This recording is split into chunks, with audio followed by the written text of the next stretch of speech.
You woke up this morning and reached for your phone before you even opened your eyes. Don't deny it. Most of you did it within 30 seconds of waking up. Here's what you don't know. In that one moment, before you even said good morning to yourself, 3 corporations had already made money off you. And the terrifying part? That's not even the most valuable part of your day they've already claimed. Let me give you a number that will genuinely unsettle you. The average person in the West now spends over 7 hours a day staring at a screen. 7. That's not a statistic, that's half of your conscious existence. For teenagers, it's closer to 9. Now, do the math with me. You sleep 7 hours, you're at work or school for 8. That leaves 9 hours of what we loosely call your life. And you're spending 7 of them consuming content that someone else designed on a timeline someone else engineered to sell attention to someone else entirely. You have approximately 2 hours a day that are genuinely yours. 2 hours to think, to build, to become anything other than a very sophisticated revenue stream. Now, who decided that? You? Or the 400 engineers at a company in Silicon Valley whose entire performance review depends on how long they can keep you scrolling? To escape something, you have to understand how it was constructed. Here's the architecture of the cage. In the 1950s, a behaviorist named B.F. Skinner ran an experiment. He put pigeons in a box and discovered something that would later make tech companies billions of dollars. When rewards came on a fixed schedule, say every 10th peck, the pigeons quickly figured it out and stopped obsessing. But when the rewards were random, sometimes on peck 3, sometimes peck 47, the pigeons went absolutely insane. They pecked relentlessly, compulsively, unable to stop. Skinner called it variable ratio reinforcement. Silicon Valley calls it the notification system. Every like, every comment, every red bubble on your app icon, that's the pigeon box, except you're the pigeon. And the peck is your thumb on the screen. Think about it. Why do you refresh your feed even when you just checked it 30 seconds ago? You're looking for the random pellet. This isn't a conspiracy theory. Former engineers from Facebook, Google, and Instagram have said this explicitly on the record.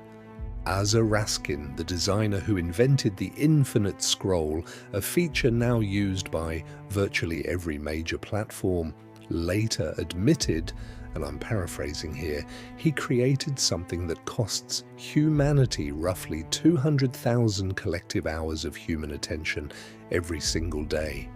He called it one of his biggest regrets, but the companies feel no such regret because here's the business model laid bare. Your attention is the product, your dissatisfaction is the engine, and your anxiety, that low-level hum of I'm falling behind, I'm not enough, someone else is living better. That anxiety is not a bug in the system, it is the system. Think about what the consumer economy actually needs to function. It doesn't need you to be happy. A happy person is a terrible customer.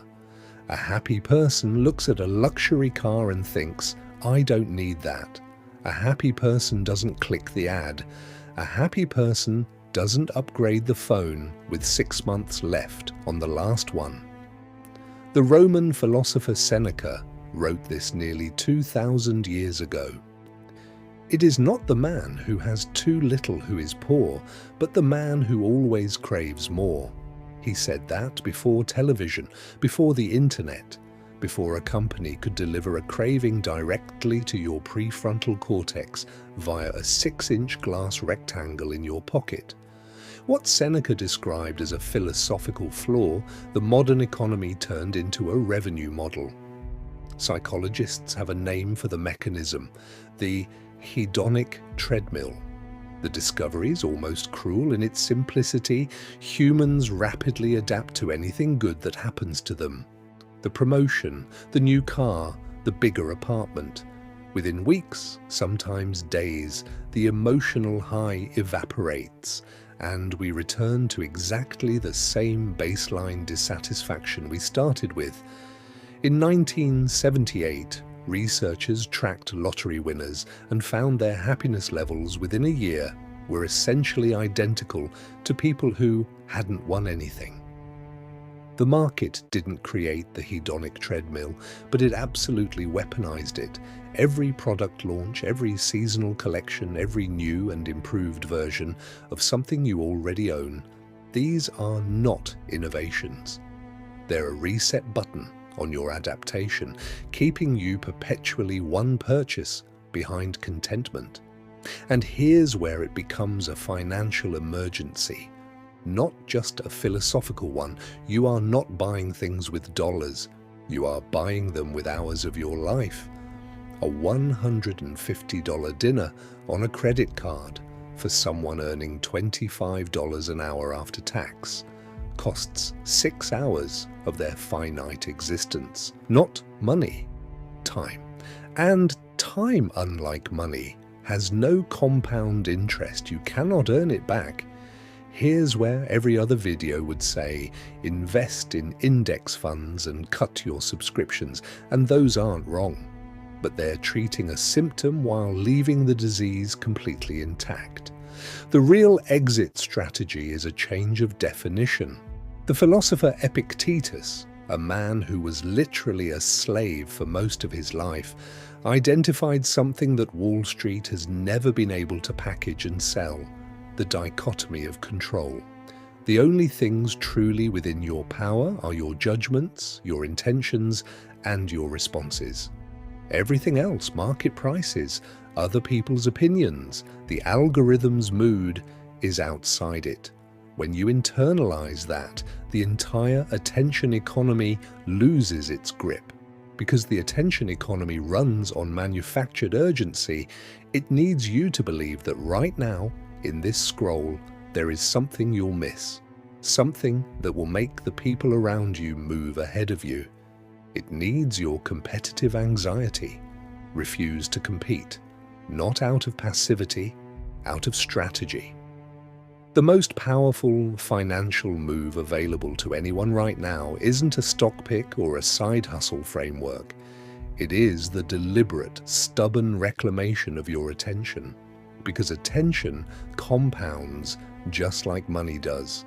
An hour spent in deep, focused work, building a skill, building a business, building actual understanding of how markets and systems operate, produces returns that 47 minutes of doom scrolling and 13 minutes of panicked productivity cannot. Naval Ravikant put it this way: if you're not careful, the news will have you hating the people who are oppressed and loving the people who are doing the oppressing. He was talking about media, but the same logic applies to the entire attention economy. It will have you envying the life you're supposed to want, while quietly consuming the one you actually have. Now, here's the part most videos skip, because philosophy without application is just sophisticated procrastination. First, audit your attention the way you audit your bank account. Seriously. Go to your phone's screen time settings right now. This video will wait, and look at your weekly total. Then ask yourself, if you paid $20 an hour for that time, what did you get back? Second, put a 24-hour gap between wanting something and buying it. Not forever, just 24 hours. What you'll discover is that roughly 70% of purchases, especially those targeted ads disguised as solutions, simply dissolve. Not because you suppressed yourself, but because the dopamine spike that created the want has already faded. You weren't buying the product, you were buying the feeling of wanting it, and that feeling is free and already gone. Third, 1 hour a day of what I'll call deep time. No notifications, no background noise, no podcast, one thing. This isn't productivity advice, it's neurological recalibration. The platforms are literally restructuring your capacity for sustained thought. Studies now show that blocking mobile internet for a week improves sustained attention by the equivalent of reversing a decade of cognitive aging. You don't need a retreat, you need an hour. There's a scene in a Thoreau essay where he describes a man who has spent his whole life improving his farm, clearing land, building fences, upgrading the barn, and Thoreau asks quietly, but has he lived at all? The modern version of that man is not lazy. He's exhausted. He's working hard, optimizing constantly, upgrading every system in his life, all while the most important resource he has, the hours of his actual existence, is being auctioned off in millisecond increments to brands he'll forget he ever interacted with. The system is not going to change. It is too profitable and too elegant to stop. But you can step sideways, not off the grid, not into austerity, just into consciousness, into the quiet, radical act of deciding with some deliberateness how the hours of your life get spent. Because here's the final truth they don't want you to reach. A person who knows they have enough is completely useless to them. And that is exactly where you want to be. Subscribe if you found some value.